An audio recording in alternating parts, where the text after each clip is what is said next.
All right. Hello, Jessica. Thank you so much for joining me today. Welcome, everybody. My name is Naz. I am the Backend Bestie, and it is my goal to help all solopreneurs, small business owners, entrepreneurs, whatever you classify yourself as.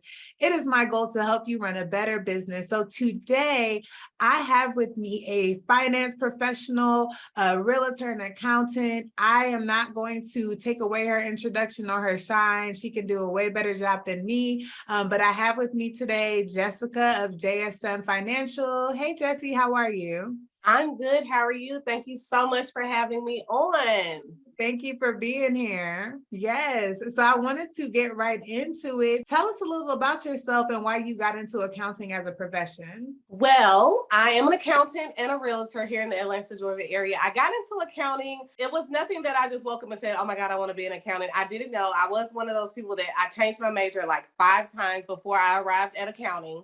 I took my first finance class or business management, and then I took an accounting 101 class, and I nerded out. I fell in love with accounting, and here I am. Perfect. Awesome. So I wanted to talk to you today because it is tax time, and a lot of small business owners don't necessarily know the best way for them to take advantage of the tax season. So I wanted to have a conversation with a professional that could provide better feedback on what that looks like. So the first question that I have for you, what are some of the documents that a business needs when it's time for their taxes to be prepared? Well, tax time for the business owner, everybody kind of gets nervous if they don't have an accountant or a bookkeeper. However, if you have a bookkeeping software that you've been using, that's the first thing that you can hand over to your accountant or your tax preparer. If you haven't been keeping any kind of books, you just want to start at sending your bank statements for the year, Okay. right? So let's not start with the box full of receipts. We're going Mhm. to start with the bank statements that you've used for your business bank account, as well as any other business credit cards or line of credits that you've used during the year. Okay, that's cool. So talk to me a little bit about the type of things that a business owner needs to be thinking about writing off, or, just what that looks like in general. So maybe if they didn't do it last year, they could prepare better this year. Some of the typical things that business owners for sure want to write off: any large equipment purchases that you've made for your business, even computers, laptops, depending on what kind of business you're in, vehicles. If you've purchased a vehicle in your business name, that's also something that we would want to write off. Meals, telephone charges, the list goes on and on, right? But basically everything that you use, but people don't think about it, right? Cable, internet, all of the things. Mm-hmm. Even Okay. advertising, I don't want to leave that out. If you've done any advertising or marketing for your business, that as well. Got you. So you mentioned that the taxes have to be filed. So for a business owner that may have missed a couple years, how far can they go back? Well, the IRS doesn't usually go back further than 6 years. Okay. However, we don't want to put that out there too much because you want to pay your taxes, right? But usually after 6 years, they purge. But however, like I said, you want to stay up to date on those. Got you. And you did mention earlier that some people may be looking for a tax professional right now. It is tax season. What's the deadline this year, by the way? The deadline is April 15th. Okay. So for a person who is looking for a tax professional, I think the biggest thing when you don't know something, it is hard to hire, right? And hire the right person.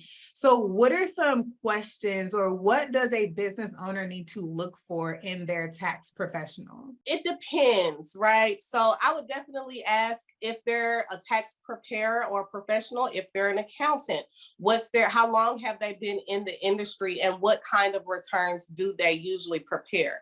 Because you have a lot of preparers that only are familiar with individual returns and not so much business returns. So if you have someone that hasn't really done business returns or Schedule Cs, then you may miss out on some deductions, right? And which is going to cost you more money versus saving you money. So I would definitely ask, what area that they usually focus in, how long they've been doing it. And also I'd ask, do they work with a team? Is it just them? How are those files being sent? Like how am I going to securely send my files to you? Things like that, to kind of just make sure you're dealing with someone that is credible. Got you. That's great. Thank you so much for those tips. I think that definitely would have helped me a long time ago when I hired the wrong person. But even with that, so if a individual does not, or if a business owner does not have a current tax professional, accountant, bookkeeper, anything like that, what would you recommend? Do you recommend bookkeeping on your own and then finding a professional at tax time? Do you recommend hiring a bookkeeper, having an accountant on speed dial? What are your recommendations within your expertise? I definitely, if you have a business, I definitely recommend that you have an accountant or at least a bookkeeper, right? Just because you want to make sure your business is off to the right start, you're seeing your money. So even if you don't have, a huge budget to maybe have someone working in your books daily or a virtual CFO, you may get to that point. You can maybe hire a bookkeeper or an accountant to look at your books and keep them together quarterly or monthly, or maybe every 6 months, whatever works for you and your budget. But I definitely, absolutely recommend every business needs to have a bookkeeper or an accountant. With your financial services that you offer, what do those services look like, and do you teach at all? Okay, so absolutely. My company, JSM Financial Services, we offer tax and bookkeeping accounting services to individuals as well as businesses. We offer virtual CFO services, day-to-day bookkeeping, quarterly, whatever you kind of need for your business and your budget. I also offer a program called Tax 60 through JSM Business Academy, where we teach entrepreneurs how to start and grow their own tax and bookkeeping business. And it's more of a self-paced type of thing that kind of takes you from A to Z on how to start your business, how to do all the things, knowledge, everything that you need. Because I just noticed when I started my business, it was something I needed, and it was just a void in the market for people to really have the correct information. Got you. Okay. As a professional, do you recommend for business owners to do their own taxes? I know you mentioned a virtual CFO. What is that? What does that look like for a business owner? Well, virtual CFO, that's basically after you've kind of grown and scaled to a point where you really need someone in your business to help you with systems, to help you with financial advising, and to help you with investing. And we do that as well. Like I said, I'm a realtor as well. So I also help my clients with investing in different properties. And I work with the financial advising team where we kind of help you put your money where it needs to be. And so the virtual CFO services is just kind of like a next level to the bookkeeping and accounting once you've grown and scaled to a certain point. Okay. And then, sorry, I think I kind of asked two questions that didn't really go together. But do you recommend for small business owners, given that they are provided with the right education, like the Tax 60 program, do you think that they could handle preparing their own taxes? I would say yes and no. So it depends on the individual, if you have really studied the information and informed yourself. But I'm also a big believer in, you know, everybody do what I'm a believer in. I hire people to do what I'm unable to do or what I'm not skilled in. However, it is possible for some people, if you've done the research and you have the information to do your taxes. I personally advise against it for a small business owner or for any business owner, because your money is like, it's like our baby. It's our livelihood. So it's something that you don't want to take lightly. And it's important when growing and scaling your business. And when it comes, it's cool to do it, but then when it comes time to try to get loans or financing for different things, you want to make sure you're where you need to be. Absolutely, absolutely. And to that point, a lot of people think about tax time to be like this refund oriented, but I realized once I transitioned from working in corporate America that I didn't get a refund anymore when it came to my business. Oftentimes I owed. Are there ways to prevent this? Is that just a part of doing business? And how is there a way for you to kind of prepare for not necessarily getting money back from the IRS, but maybe owing the IRS money? Right. So all business owners, and I always tell a lot of my clients, like, it's okay if you owe. That means we made a little money, right? Sometimes you're just going to owe. You're not going to get a huge refund. If you're getting a huge refund, most of the time that means you've taken a huge loss.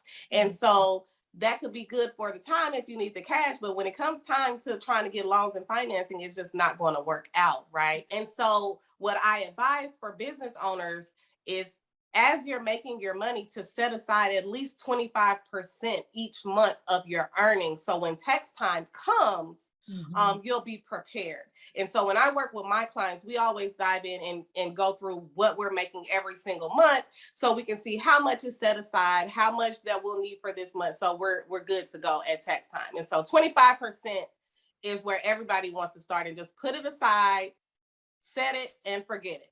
I love that. And the good thing about that is if you over set aside, then you have your own refund because you just kind of make your money back that you put away. Okay. Exactly. That's actually really smart. Thank you for sharing that information. Yeah, so it's tax time. You said we have until April 15th to get those filings in. I know, is there like a cutoff? Like, when is your cutoff for processing returns? So if someone came to you on April 1st, would you take them on as a client? We usually, that, and honestly, that's when we get a huge rush, right, in April. So tax time is so busy. That's why you always see tax preparers and accountants like, oh, after tax time, like you literally need a vacation, because it's a huge rush during the season. But in April, everybody rushes in. So I get a lot of new clients in April. So we do still take clients. We have a team right now that we have the capacity to take clients, and we are literally filing returns and extensions up until the deadline every single year. Wow. So that means, folks, don't be late. Like, don't be those people, because everybody else is going to be late. So we need to get our stuff in early so that we can be done with it. And, you know, that's one less thing that you have to think about when you're running your business. Thank you so much, Jessie, for being here today. I feel like you have given us a lot to think about when it comes to making sure we're okay this tax season. Do you have any tips or recommendations on how a business owner can prepare for their next tax season, since this one is already here? For next tax season, we're at the beginning of the year, right? So if you haven't had a bookkeeping software, go ahead and get one. Sign up for QuickBooks or Xerox or any of the, simple, affordable bookkeeping softwares where you can go ahead and put all of your information in, right? So you can at least start to record keep. And when you do get a bookkeeper, or if you want to hire one now's a good time to hire one at the beginning of the year, right? So we can go ahead and get your books in order. If not, also we have spreadsheets. I have things as simple as a spreadsheet that I can send you over, where you can start tracking your expenses if you're not ready to get a software. So there's so many ways. There's no excuse not to have something in place, because like I said, we can have a software, or we have something as simple as a spreadsheet for some of our smaller clients. So there's always a way. And I'm glad you mentioned that, because I think sometimes as small business owners and even solopreneurs, we underestimate how important it is to keep up with our money. Like, we're making the money, but we don't necessarily know what's going on with the money, where it's going, how it's being spent, allocated, all those good things. And to be quite honest, I think because of that, we're not always making the best use of our money in our business, because what you don't know in this case, I think, can indeed hurt you. You know what I mean? So thank you for that. And I do encourage, as the back-end bestie, I highly encourage that you get a bookkeeper. JSM Financial is amazing. That's why I brought her on today, because at the end of the day, you need somebody that you can trust. You need somebody that's going to give you real feedback and guide you in the right direction, because you should be goal setting in your business, right? So you shouldn't be making the same amount of money every year. You should definitely be increasing, but with that, you need a plan. So having a financial professional on your team, whether it's monthly, quarterly, whatever that may look like for you, is highly important for you to grow and scale your business. So thank you so much, Jessie, again, for being here. Thank you, everyone, for tuning in. If you guys have any questions, Jessie, how can they contact you? You can contact me on all social media platforms at Jessie Nicolette, JESSINICOLET. You also can email me at jessica@jsmatlanta.com. Awesome. Thank you. And I'm Naz once again. I'm the Backend Bestie. You can find me on all platforms at Backend Bestie. And until next time, bye, everybody. Bye.